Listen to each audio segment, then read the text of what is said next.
Anda kembali di Apa Kabar Indonesia Siang, pemirsa. 1 minggu terakhir ini masyarakat dihebohkan dengan adanya penemuan modus penipuan donasi stiker kris palsu yang ditemukan di sejumlah tempat di Jakarta. Ternyata setelah pendalaman dari pihak kepolisian, tempat-tempat tersebut merupakan tempat ibadah umat muslim yang ditemukan di masjid-masjid besar di Jakarta. Nah, dalam segmen One Hot Topic kali ini, pemirsa, kita akan membahas mengenai apa itu kris, jenis-jenis kris, hingga modus penipuan donasi stiker menggunakan kris palsu dalam segmen One Hot Topic kali ini.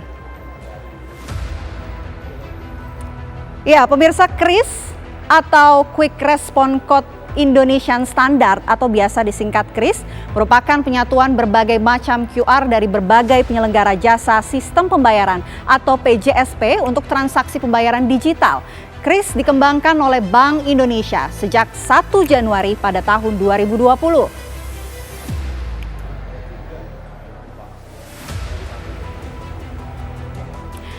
Nah, dengan adanya standarisasi menggunakan kris, maka sistem QR Code sebelumnya memakai beragam QR Code dalam satu merchant dan tak lagi diperlukan. Cukup satu QR Code yaitu kris, maka merchant dan konsumen sudah bisa melakukan transaksi pembayaran digital. Terlebih semua penyelenggara jasa sistem pembayaran yang akan menggunakan QR Code pembayaran wajib menerapkan kris.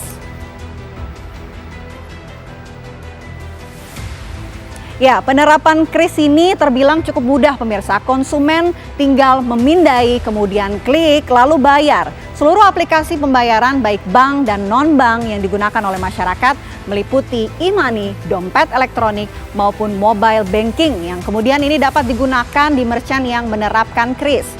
Dan untuk nominal transaksi kris dibatasi paling banyak hanya sebesar 10 juta rupiah per transaksi saja.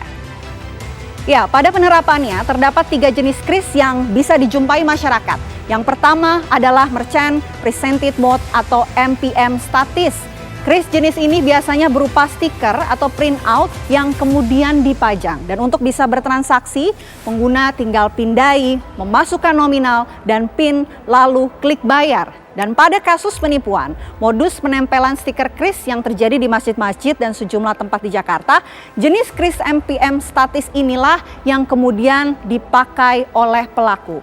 Dan jenis kris yang kedua yang akan saya hadirkan ini adalah MPM mode dinamis, pemirsa. Pada kris jenis ini, kode QR dikeluarkan lewat mesin EDC atau ponsel. Selanjutnya, merchant akan memasukkan nominal pembayaran pelanggan, lalu kemudian pindai kris yang dicetak untuk dilakukan pembayaran.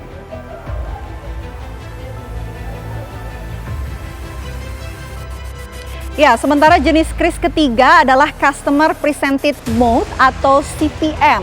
Dan untuk jenis ini transaksi dilakukan dengan pelanggan menunjukkan kris dari telepon selularnya. Untuk kemudian merchant memindai kode QR, baru transaksi bisa dibayarkan.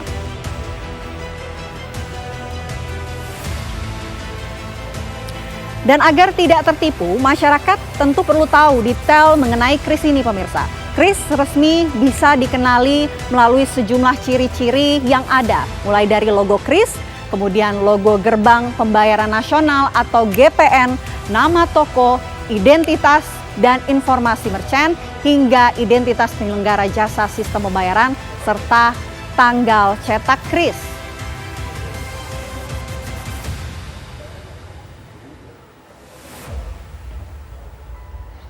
Ya, pelaku penipuan kotak amal bermodus kris palsu Muhammad Iman Mahlil Lubis telah ditangkap Polda Metro Jaya. Pelaku mengaku sudah beraksi di 38 masjid dan kami memiliki rekaman detik-detik penangkapan pelaku penipuan barcode kris tersebut di sebuah kosan di Jakarta.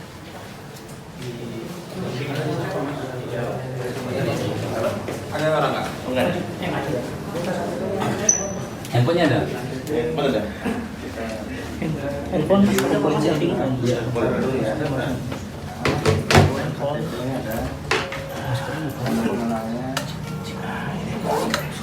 Maskernya buka.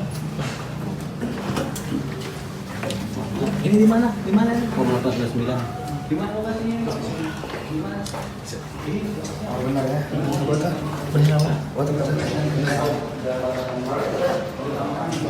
Disiapin dulu barang-barangnya nanti kita jalan. Macam-macam Pak. Kalau ini bawaan tasnya. Oh, bawa tasnya. Mm-mm. Ada di sini tadi. Ini apa? Ya, transaksi dengan menggunakan kris terbilang aman pemirsa. Meski demikian, resiko yang bisa terjadi pada suatu transaksi digital juga masih bisa terjadi saat bertransaksi menggunakan kris. Pengguna harus waspada dengan model penipuan secara phishing, yaitu penipu mengirimkan email atau link teks palsu yang akan menarik data informasi pribadi kita.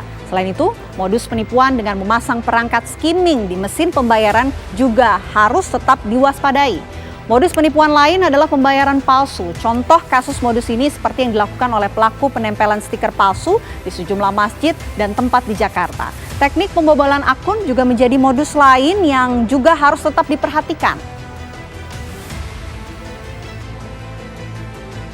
Ya, sementara apabila kita mendeteksi keberadaan kris palsu, maka beberapa cara bisa dilakukan. Salah satunya dengan menggunakan aplikasi resmi dari penyelenggara jasa sistem pembayaran. Selanjutnya, kris palsu bisa diketahui dari kecocokan nama merchant dan notifikasi pembayaran setelah transaksi.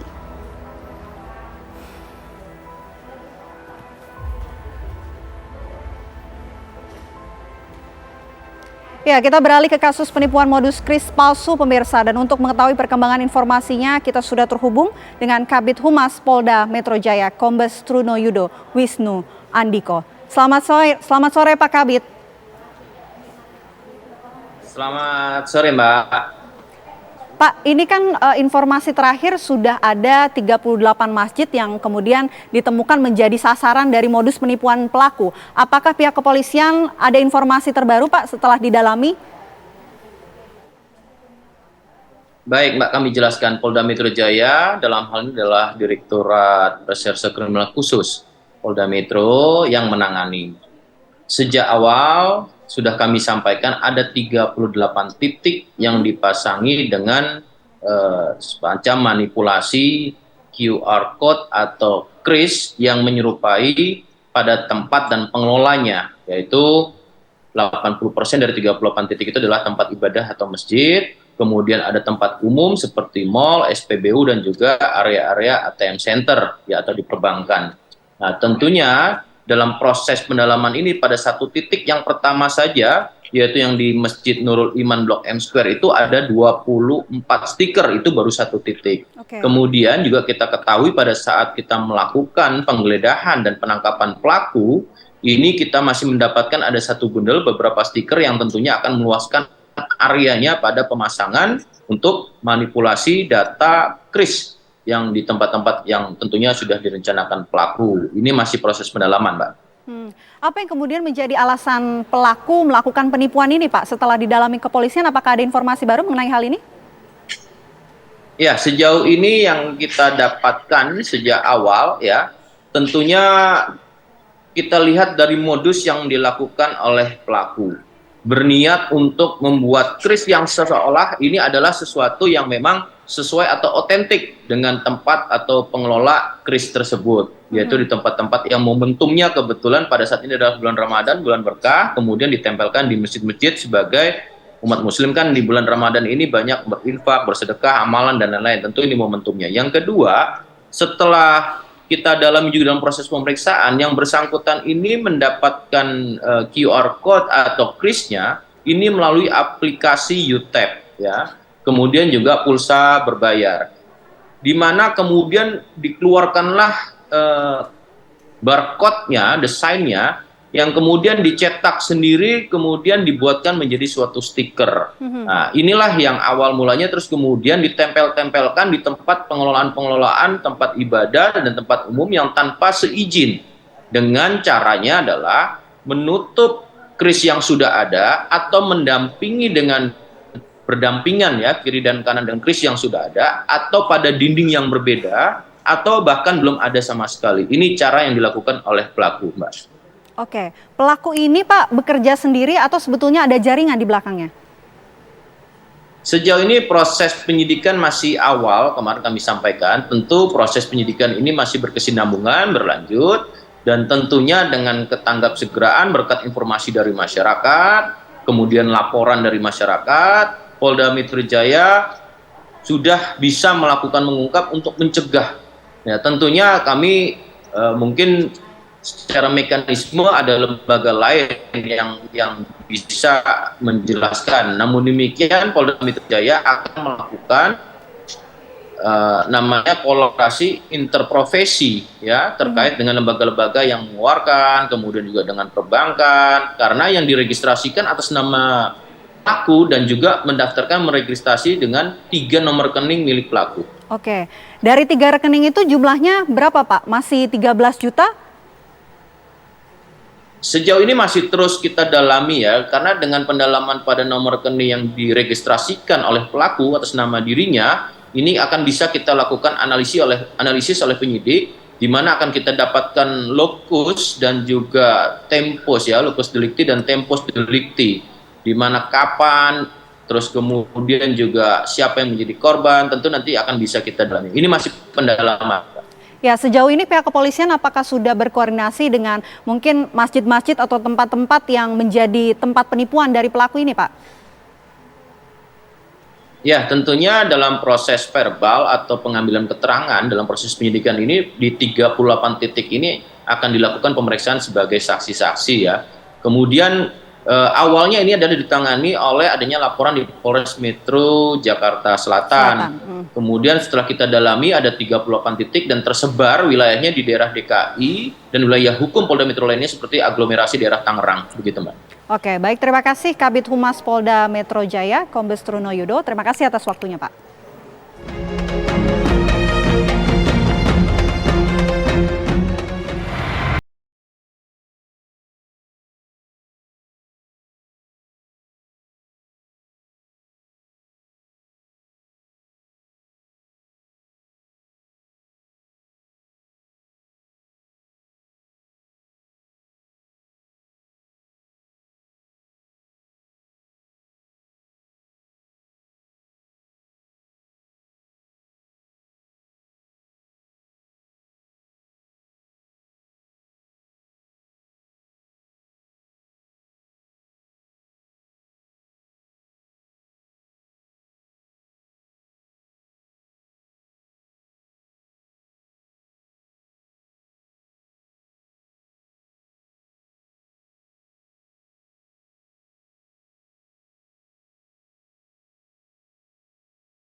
Bagaimana modus operasi penyalahgunaan teknologi semacam kris?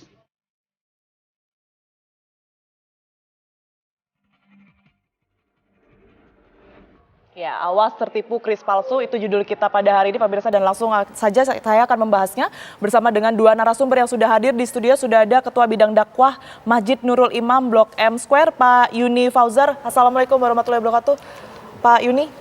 Waalaikumsalam warahmatullahi wabarakatuh. Kemudian juga sudah hadir di sebelah kanan saya ini Pak Pakar IT, Pak Gunari. Selamat siang, Pak Gunari. Assalamualaikum. Assalamualaikum warahmatullahi wabarakatuh. Baik, mungkin saya ke Pak Yuni terlebih dahulu karena memang ini sedang viral begitu ya. Ada pula video yang kemudian dipertontonkan. Sebenarnya pada saat itu dari pihak masjid sadarnya seperti apa Pak ketika sudah diganti dengan kris yang palsu itu? Ya, kejadiannya ketika itu pada hari Kamis pagi, oknum ini menempelkan krisnya di beberapa kotak amal masjid dan baru ketahuan pada hari Minggu pagi. Setelah salah seorang dari pengurus masjid datang dan keluar dari lift, kemudian dia lihat tempelan di kaca depan lift. Dengan itu dia sadar bahwasanya dan lanjut ke dalam area masjid, dilihat semua kotak-kotak sudah ditempel dengan kris tersebut. Oke, justru bukan punya masjid gitu ya bukan Pak, punya kris masjid, yang itu. ya. Oke, kalau dari Pak Gun sendiri seharusnya ini bisa menjadi apa ya, kemudahan untuk masyarakat. Tapi kenapa justru jadi modus penipuan ini Pak sekarang? Betul. Jadi begini, kalau saya lihat di masyarakat Indonesia itu memang ada gap teknologi gitu ya. Jadi artinya kita yang selalu berinteraksi dengan teknologi, berinteraksi dengan internet dan lain sebagainya paham akan itu gitu. Tetapi begini, ada beberapa teman atau satu kelompok yang pengen menggunakan itu, tetapi memang mereka ini masih kurang aware terhadap apa yang mereka lakukan, sehingga main scan-scan kadang-kadang kena jebakan dan lain sebagainya. Jadi di sinilah tugas kita untuk mengedukasi ke mereka bahwa ini harus hati-hati gitu, seperti itu.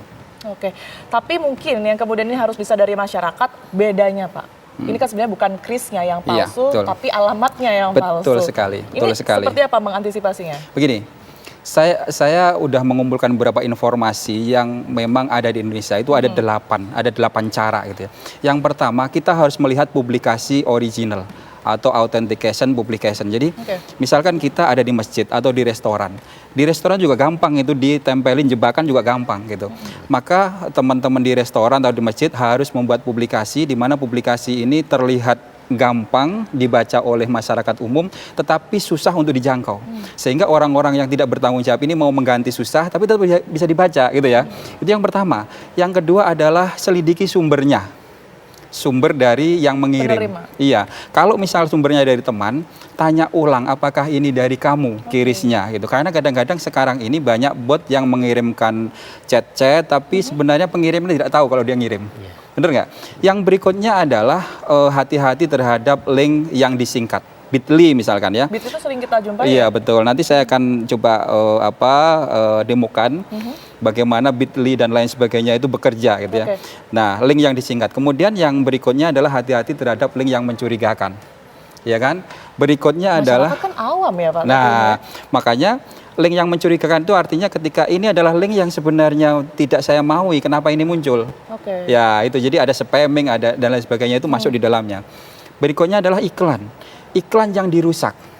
Jadi sama seperti jebakan tadi sebenarnya, iklan yang besar itu bisa ditempelin juga. Kalau misalkan Anda mau menyumbang membuat masjid ini atau menyumbang anak yatim piatu, scan ini. Nah, itu juga bisa dirusak di situ, Pak. Kemudian iklan yang aneh. Nah, yang berikutnya adalah bagaimana kita harus menginstal aplikasi pengaman. Ada 8 cara itu. Jadi seperti itu. Oke. Tapi kalau dari Pak Gun sendiri melihat ini butuh keahlian khusus nggak sih untuk siapapun gitu ya melakukan hal serupa seperti pelaku? Oke, kalau pelaku ini sebenarnya dia tidak perlu teknologi khusus, tidak perlu skill khusus. Jadi kayak begini nih, ini ada 4 QR yang berbeda gitu ya. Jadi QR itu sebenarnya quick response. Itu kalau di kiris, kalau kiris kan ini yang kiris ya. Kiris itu artinya QR respon tapi dia standar Indonesia, ada IS-nya, Indonesian Standard gitu ya. Maka ada ini. Nah, asalnya dari mana? Asalnya dari QR biasa seperti ini gitu ya. QR biasa seperti ini. Nah, artinya begini, kayak gini ini gampang di generate. Jadi kita buka Google, kemudian kita generate QR, muncullah semua apa yang mau kita inginkan di dalamnya. Tidak perlu ilmu khusus. Jadi seperti itu. Ya. Ini berarti bisa dibedakan secara kasat mata sebenarnya ya? Betul sekali. Bisa saya demokan? Boleh, silakan. Boleh. Jadi begini, contoh nih. Contoh kalau yang ini seharusnya di kiris itu bagian atas itu ada nama penerima, ada nama bank dan ada account number, ada namanya nomor rekening gitu ya. Ada 3 informasi. Itu harus diselidiki. Informasi ini benar nggak punyanya yang harus kita bayar? Ya ini, jadi ini ada informasinya. Kemudian kalau seperti ini, kita juga harus lihat nih, Bit.ly ini kan disingkat gitu ya. Nah, saya akan demokan Bit.ly ini disingkat, apa benar ini informasi yang saya inginkan? Kalau tidak benar, maka serta-merta harus cepat-cepat ini di-cancel. Contohnya begini ya, kemudian ini saya coba scan. Nah, langsung, dia otomatis buka kayak gini teman-teman ya. Kemudian kita buka, nah, tidak saya apa-apain, dia langsung minta download. Ya kan, minta download. Minta aplikasi tertentu ya Pak? Betul. Nah sekarang kan lagi marak nih APK yang nyedot uang digital dan sebagainya. Betul. Di sinilah. Nah ini kalau tidak kita inginkan dan sesuatu ini memang bukan kita yang minta membuka itu, yang langsung di-cancel gitu ya, langsung di-cancel gitu ya. Jadi seperti itu. Kemudian yang lain-lainnya ini juga. Nah, kalau beda alamat ya ini ya? Betul, yang berikutnya adalah ini Kalau misalkan ini Linktree gitu misalkan ya, informasi ini misalkan, oh ini sesuai nggak yang kita inginkan. Saya mau buka link sosial media misalkan ya, saya buka nih, oh ternyata sesuai, ya sesuai dengan link sosial media, berarti ini yang memang saya mau gitu ya. Tapi kalau udah masuk link di dalamnya ada informasi ini, itu yang tidak sesuai ya di cancel. Kemudian yang bahaya adalah yang gapnya agak-agak berat di sini. Jadi ini adalah kripto, teman-teman ya. Di kripto, ya, betul. Ini justru saya sampai sekarang dengan saya berkutat di teknologi itu bertahun-tahun, puluhan tahun lah, dan di kripto ini sampai sama mining, kemudian saya game kripto dan lain sebagainya, saya masih terjebak di sini. Saya masih bolak-balik kena jebakan Batman di sini. Jadi informasi, kalau yang Kiris tadi kan ada informasi nih, ya kan, ada minimal 3 informasi. Ini informasinya hanya alamat wallet saja. Itu hati-hati banget. Karena apa? Begitu kita scan. Biasanya kan langsung scan aja ya Pak ya. Betul, saya pun begitu langsung scan, nggak peduli. Betul. Nah, ini nama penerima teman-teman. Ini nama penerima tidak ada. Ya kan? Nama penerima tidak ada, bank tidak ada, hanya nomor dompet kita. Nah, sementara kalau begitu kita scan, ada salah network, ada salah harusnya ETH menjadi Ethereum menjadi Bitcoin dan lain sebagainya, hilanglah uang kita. Ratusan juta dalam 5 detik. Baik, kalau begitu. Kita akan lanjutkan tentunya antisipasi apa saja dan modus-modus lain yang mungkin saja terjadi begitu ya Pak ya. Tapi usai jeda berikut ini tetaplah di Apa Kabar Indonesia Siang. Ya, Anda kembali di Apa Kabar Indonesia Siang. Pemirsa masih membahas mengenai maraknya penipuan dengan menggunakan kris dan juga menyasar salah satu masjid.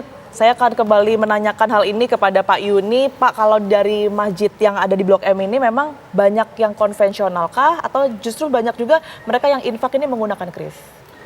Oh ya, jadi kita itu dulu ada kris yang kita diberikan oleh Bank BSI. Itu kita letakkan hanya di kotak kecil yang keliling di depan jamaah. Dan itu hanya kita keluarkan pada hari Jumat. Pada kotak-kotak yang besar itu tidak tempel. Dan pelaku inilah yang menempel kris yang dia mau itu. Itu korbannya banyak nggak Pak? Korbannya kita tidak tahu berapa korbannya. Tetapi dia ada mentransfer balik ke rekening masjid sebesar 13 jutaan. Oh, ditransfer balik oleh pelaku ya? Atas nama pelaku ya, tapi apakah pelaku benar apa enggak, saya juga tidak ada konfirmasi itu kan. Gitu. Nah, setelah kejadian ini Pak Yuli, yang diberlakukan di masjid ini apa? Akankah kembali ke konvensional atau tetap menggunakan kris tapi mungkin jamaahnya yang teredukasi? Ya, jadi kita sama DKM itu belum memutuskan untuk kembali ke konvensional, tetapi kita ada rekening khusus atas nama kotak tersebut. Saya ada kotak yatim. Jadi langsung ya Pak? Ada rekening khusus kotak yatim, kotak pembangunan ada rekening khusus kotak pembangunan gitu. Jadi bisa langsung sana atau melalui langsung ke kotak tersebut diisikan oleh jemaah gitu. Oke, ini kan masyarakat jadi akhirnya kurang percaya gitu ya Pak Gun ya, berkaitan dengan teknologi ini sebenarnya dengan penggunaan kris ini sebenarnya apa Pak yang kemungkinan modus-modus lain yang juga bisa terjadi di Indonesia? Oke, saya akan bercerita mengenai penetrasi teknologi gitu ya. Jadi memang kalau saya perhatikan kita itu masyarakat Indonesia bahkan masyarakat dunia mirip gitu ya. Memang harus ada yang kena tipu dulu gitu ya. Harus belajar dari situ betul, ya, harus naik dulu grafiknya baru orang-orang pada aware. Jadi memang ya berterima kasih saya kemarin ada yang kena dan ini dinaikkan karena ini bagian dari pembelajaran supaya teman-teman dan masyarakat Indonesia ini pada paham.